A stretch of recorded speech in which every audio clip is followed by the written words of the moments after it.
The students performing tonight have worked tremendously hard to get where they are at this point. Students selected or created a piece to perform, and with the guidance of their amazing English teachers. Any English teachers in the audience, please stand and wave.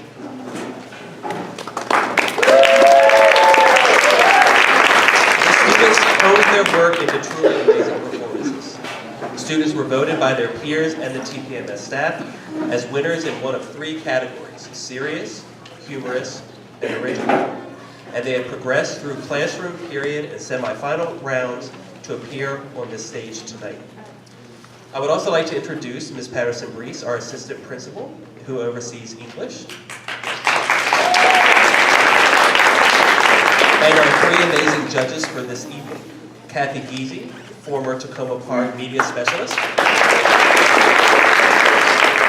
Kathleen O'Toole, Tacoma Park poet laureate; and Deborah Pleasant, former Tacoma Park English teacher. Thank you for being here. So without further ado, I would like to introduce Miss Eaton to the stage.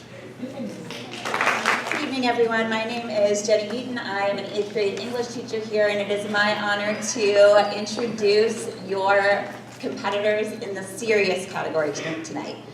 I often think that serious is the most challenging category. We tend, as an English department, to pick topics for the dramatic arts competition that are challenging. And this year's topic was community, which is really challenging to find pieces in. And the students who you will see tonight have been very thoughtful in their selection of their pieces. Because of what the category was, the vast majority of students, because all of our students compete in their classrooms to tonight's performance, the vast majority of students chose a serious piece. So these particular students have had more competitors than any of the other categories, and they've done a fantastic job. They've been really thoughtful in their selections tonight, and you can expect their performances to reflect their views on this idea of community, not just locally, but also nationally and globally. All right, without further ado, I'd like to introduce our first performer tonight, 6th grader Michael Zenek. My name is Michael Zenek. I'll be performing Mark Antony's monologue from Julius Caesar. Friends, Romans, countrymen, lend me your ears. I come to bury Caesar, not to praise him.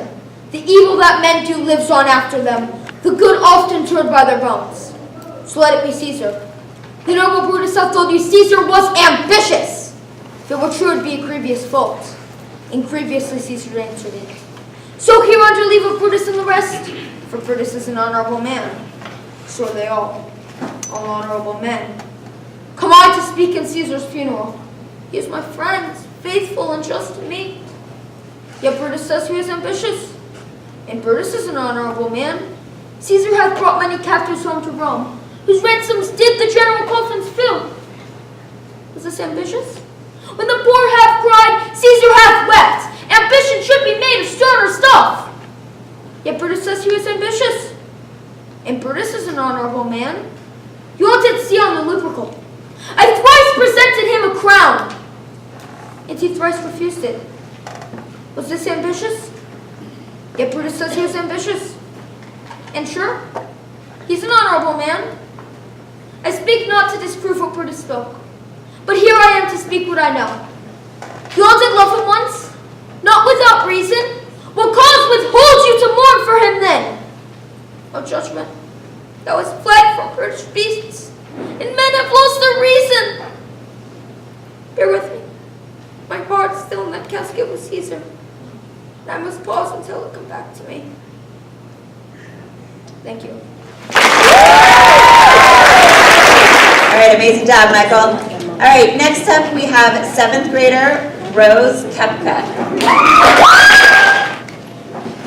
Hi, my name is Rose Kepka, and the title of my poem is Let America Be America Again by Langston Hughes. Let America be America again.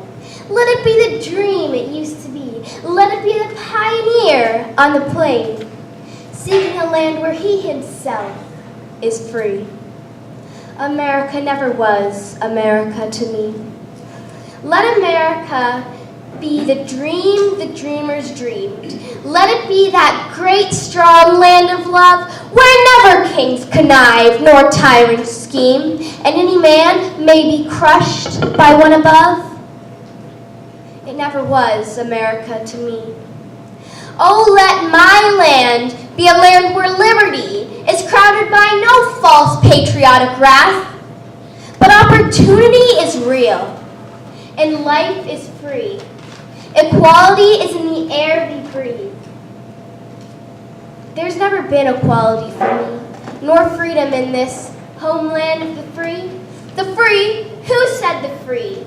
Not me, surely not me. For the millions on relief today, for the millions shot down when we strike, for the millions who have nothing for our pay, for all the dreams we've dreamt, and all the songs we've sung, and all the hopes we've held, and all the flags we've hung, the millions who have nothing for our pay, except a dream that's almost dead today. Oh, let America be America again, the land that never has been yet, and yet must be, a land where every man is free. Who made America? Whose sweat and blood, whose faith and pain, whose hand at the foundry, whose plow in the rain, must bring back our mighty dream again? Sure.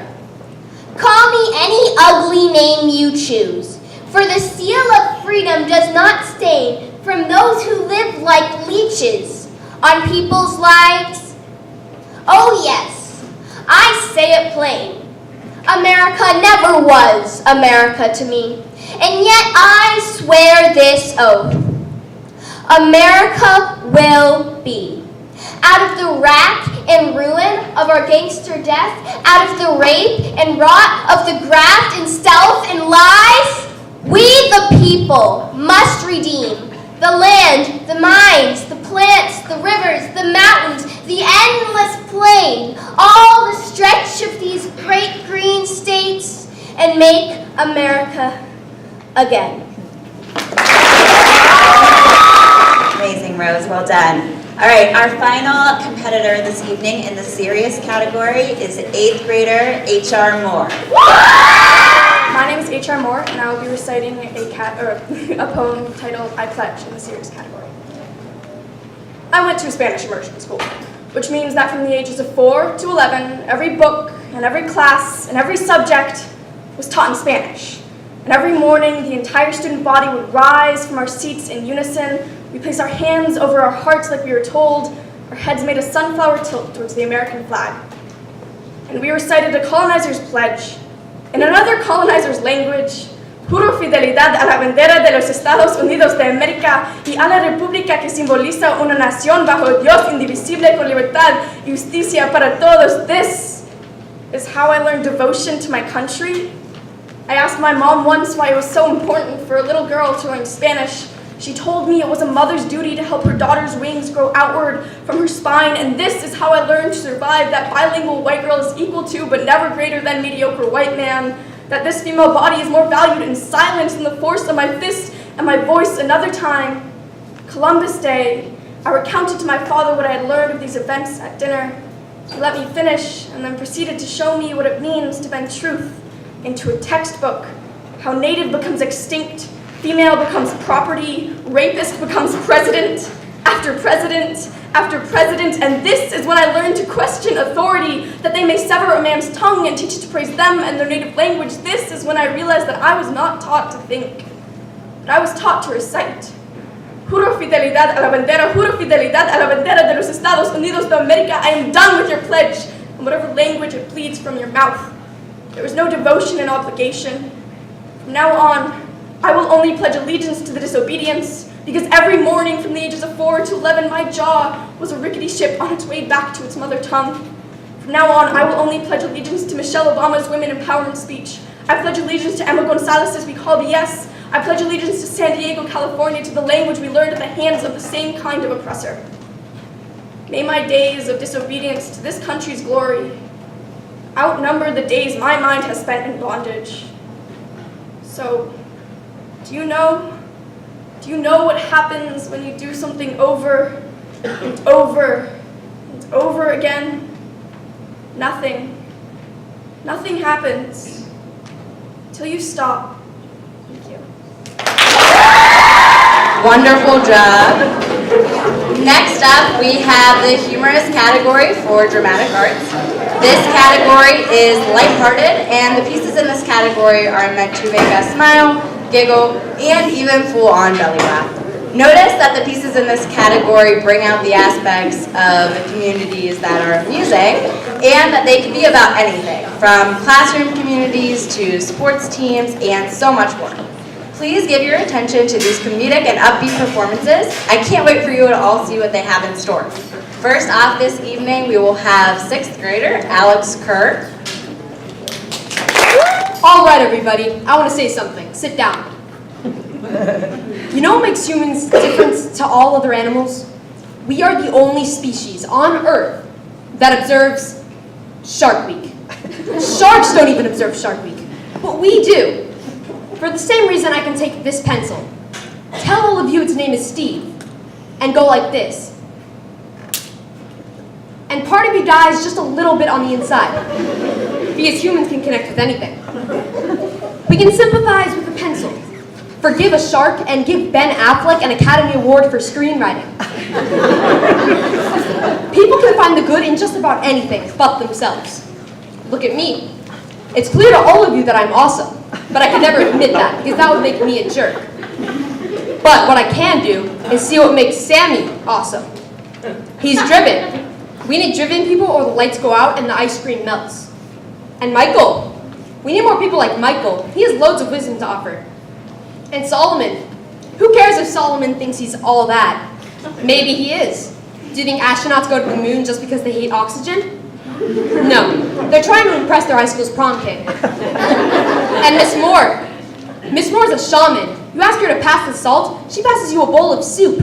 Because you know what? Soup is better. Miss Moore is better. You are all better than you think you are. It's just designed not to believe it when you hear it from yourself. I want you all to look at the person sitting to the left of you.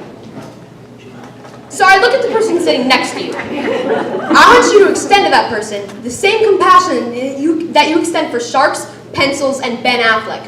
I want you to say to that person, I forgive you. I forgive you. You've now just stopped being a regular audience. You've now become something unstoppable. I hereby pronounce you a community. Thank you. Fantastic job, Alex. Thank you. Actually, we would have next up Maggie Crow, who's in 7th grade. Unfortunately, she was unable to join us tonight due to being sick. So we miss her, but we are going to move on to our 3rd and final performance of the humorous category this evening, which will be Samuel Asefa. I'm Samuel Asefa, and today I'll be reciting a humorous poem called Triggered Communities, and it was made by me, a competition between person 1 and person 2. Okay, so a duck, a priest, and 3 nits. Whoa, dude. You cannot just go around saying that. Saying what? You didn't even let me finish. You were gonna say the N-word. But I don't understand. What's so horrible about the word? Besides, you didn't even let you. Do you know the horrible history behind that word? You're just gonna go around saying that? And I understand that. But you didn't let me finish. Okay, you know what? Please, go ahead and finish that joke and embarrass yourself in front of all of these people. Alright, thanks. So a duck, a priest, and 3 knights walk into McDonald's. The cashier says, "What is this, a joke?"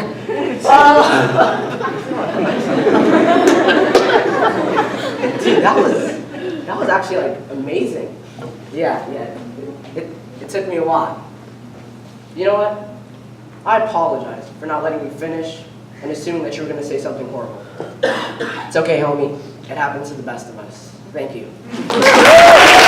All right, my name is Catherine Medlin. I am 8th grade English teacher and writing elective teacher here at Tacoma Park, and it is my honor to introduce the original category.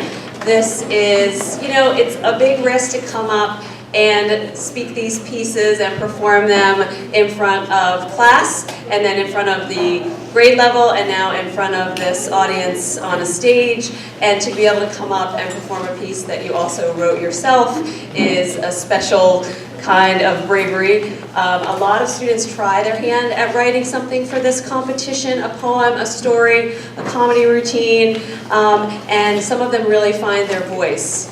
We can hear what's on the mind of students every year when we hear these pieces that they choose and write, and they can reflect what's in their heart, what's on their minds, what they're learning about in classes, and I think you'll hear a little bit of all of that this evening. It's my pleasure to introduce our first original contestant, Oceana Jordan Wood. 45. What does that mean to you? Are you thinking of Mike Sellers? Are you thinking of your lucky number? Or maybe, are you thinking of rodeo? To me, 45 is the number of missed opportunities. My community is 50% women, yet I remember asking my mom, why is it his story and not her story? I remember looking at the Scrabble rules and it saying, he picks up the pieces. And I thought, wait, who's he?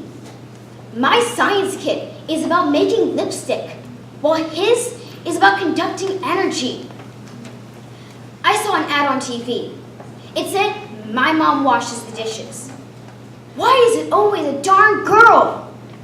I was told I could be anything when I grew up, but restrictions have been set for me, and I find myself following them without even realizing. Rosalind Franklin, DNA scientist. Sybil Ludington rode further than Paul Revere. Gertrude Bell, explorer of Iraq. They all did amazing things. But let me guess, you don't know who they are. All the women that wrote under men's names. All the women who wanted their books to be taken seriously. All the women who posed as men just to be able to fight in a war. All the women discovering new things, but rarely recognized. I'm defined by what's below my waist. Why can't you define me by what's in my brain? Because that's what damn matters in this world. 45. 45 missed opportunities, 45 presidents, and not one woman. Thank you. Well, you'd be hearing some good thoughts. All right, let's have our 7th grade contestant, Solomon Gould, to the stage. Welcome. Hello, my name is Solomon Gould. The poem I will be performing is I Just Want to Go Home by Solomon Gould. It's a poem about what it's like to be encouraged to do community service.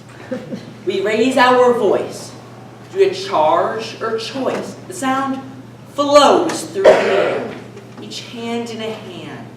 Do a love or a demand, be kind, do right, and share.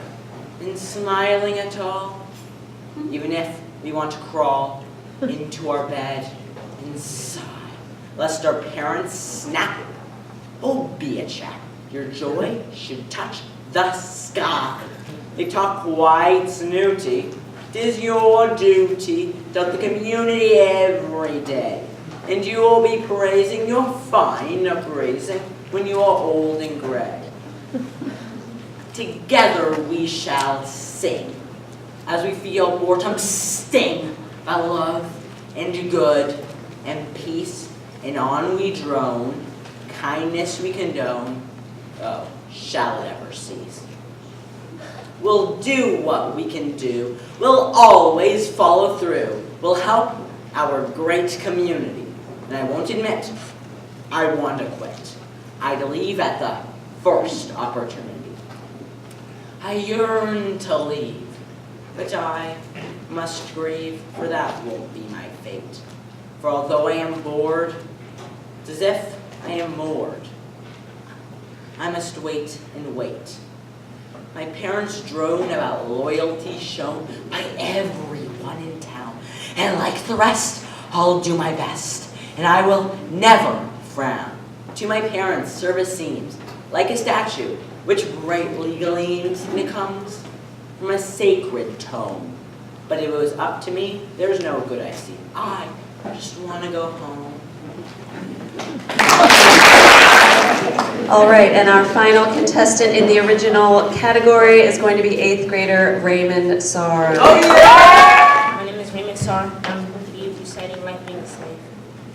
I felt hurt. I felt hungry. I felt like you hated me for being me. I felt disowned because of my skin color. What did I do to be treated like this? They raped us, they killed us.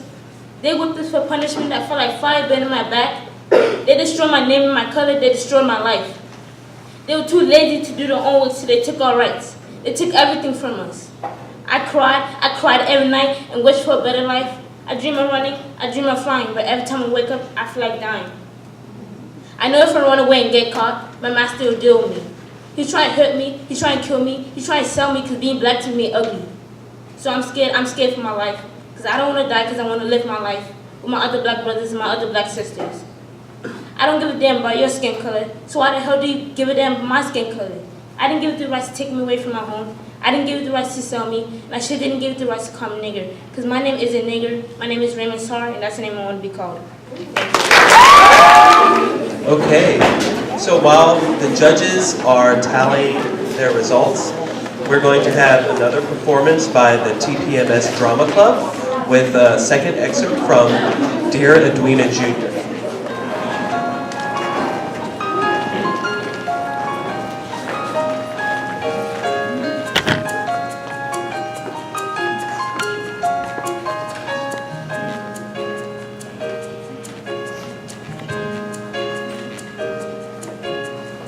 Lola Lopez lived in Lima, lovely Lima in Peru. Lola had a cousin Harry, way out west in Honolulu. One day Lola got a letter from her cousin way out west. If you come to my birthday party, Lola, that would be the best. On an airplane Lola flew, all the way from Lima, Peru.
Shut